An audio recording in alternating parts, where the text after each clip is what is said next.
Por isso que o juiz temerário, ele, pra mim hoje, talvez seja um dos pecados mais urgentes em curso. Porque é o pecado que a turma não percebe e vai cometendo assim. A torta pra tudo. Uma vez eu tava na catequese e fui explicar isso aí e fui pela linha mais dura. Eu até brinquei dizendo, ó, eu vou descobrir quem é quem agora na catequese desse jeito. Eu perguntei assim, falei, meu irmão, você já disse que o Lula é bandido, por exemplo? Aí o cara disse. Você pode dizer porque ele foi condenado, segunda instância, tarará, tarará, tarará. Mas existe uma possibilidade dele não ser, certo? Guarda esse ponto aí.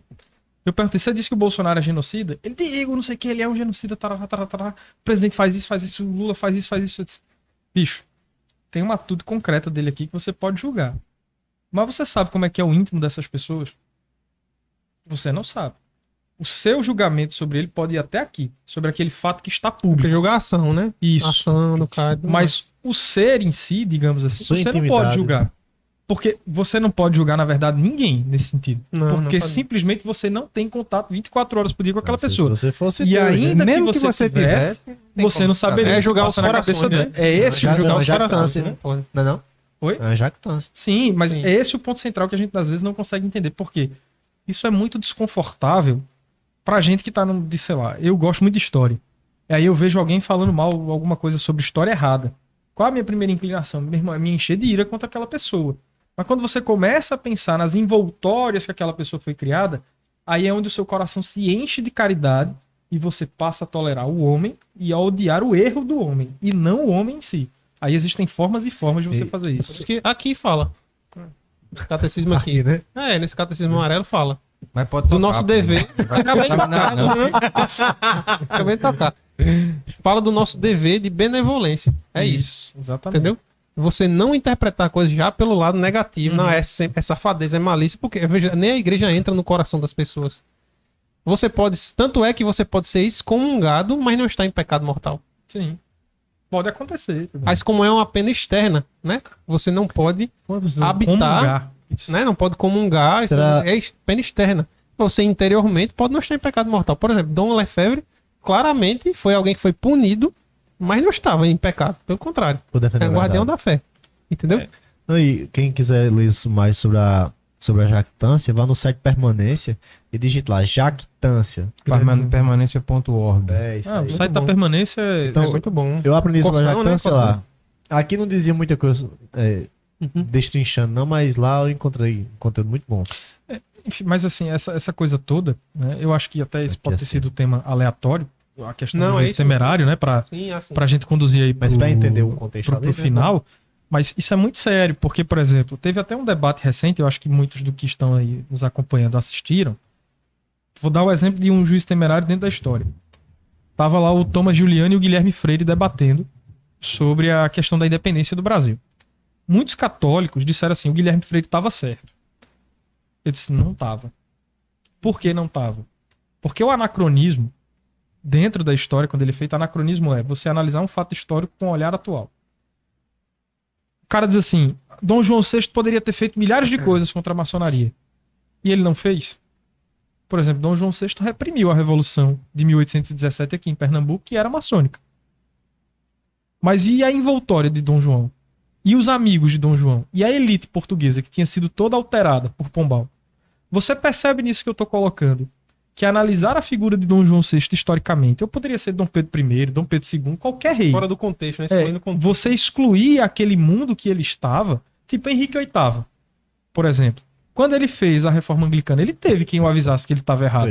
Não foi avisar? Muita gente, não teve? São Thomas More. Aí é possível você dizer, não, Henrique VIII foi, de fato, um bicho abjeto. Thomas More, né? Ele tava consciente, Só que no caso de Dom João VI, tipo assim, fazendo só um paralelo.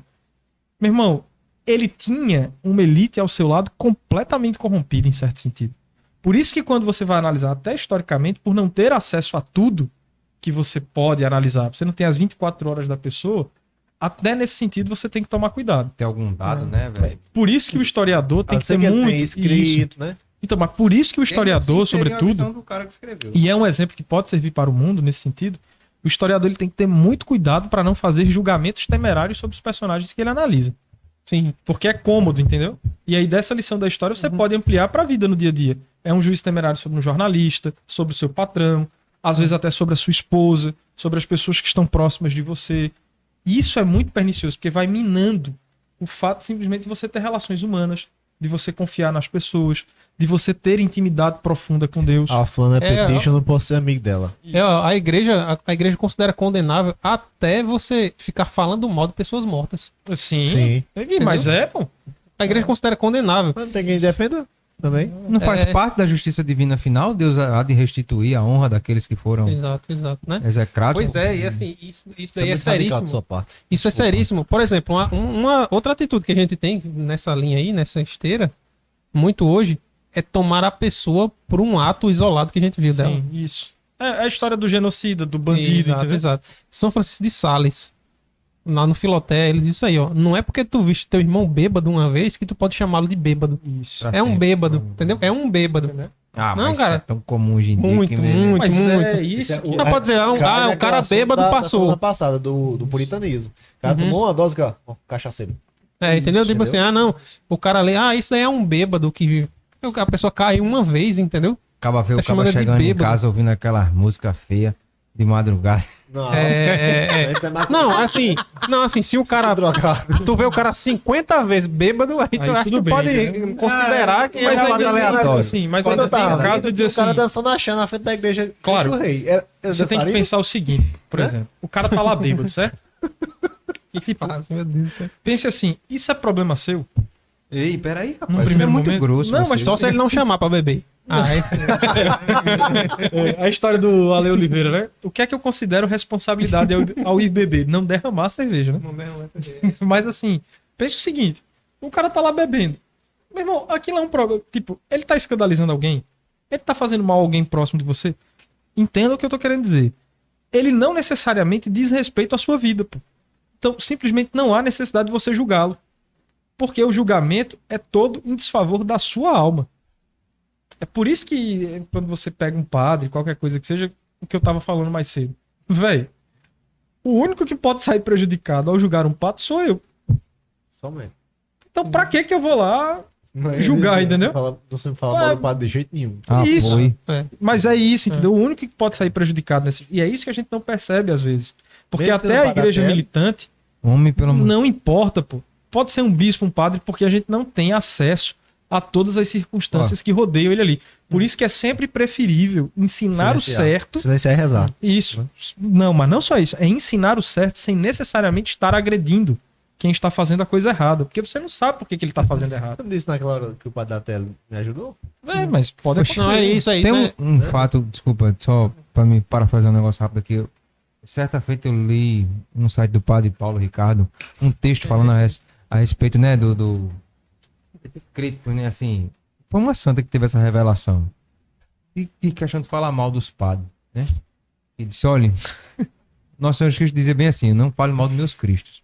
Desde esse dia eu calei a boca. Santa Catarina de Sena, não? Deve ter sido Santa Catarina de isso, Sena. isso, ela Ele não vai- fale mal dos meus cristos. Desde esse dia, mais nunca na minha vida, eu pensei em falar nem que fosse feio. Sempre que eu comento sobre o padre perto ele diz, rapaz, é muito complicado. Olha, eu não aí. quero nem, Eu não não me quero envolvo saber. nem nessa conversa porque eu não quero nem saber. O padre pode ser Frei Beto. Eu não quero saber, não me interessa. Entendeu? Eu não quero saber. Sinceramente, olha, me escuda dessa Porque, conversa. então, isso que é importante, é assim, ó. Pelo fato de o caráter militante da igreja ter sido excluído, não é? A gente deixou de entender o seguinte também. Hoje em dia, mesmo as pessoas que estão bem intencionadas, que conhecem a história da igreja, a doutrina da igreja, pelo menos de maneira um pouco mais sólida do que o comum, pronto, a gente fica muito na coisa também de propagar a verdade, simplesmente. Mas é fundamental, isso diz o Robert Dematei, condenar o erro. Tem um Entendeu? Não só por dizer a verdade. Não, o que é verdade por si só, vai não. Condenar o erro também. Os papas sempre condenaram o erro. Mas, então, com o cuidado de não condenar as pessoas. É isso que o Felipe tava falando, né? Isso. Dizer, não, então fulano e tal, Eu tal. combato tanto o erro dele que condeno ele. Exato. né? E aí a gente pode achar, eu vi. E aí a gente pode achar assim que, então significa que os padres... o capeta. E os padres, eles são pessoas intocáveis. Não, pessoal, a gente tá dizendo o seguinte, que os padres, eles serão julgados, nós também. Mas os padres, muito severamente, pelo bem que deixaram de fazer, as Sim. almas Pronto. que eles custodiam, né? Aí E aí não é conosco. Ah.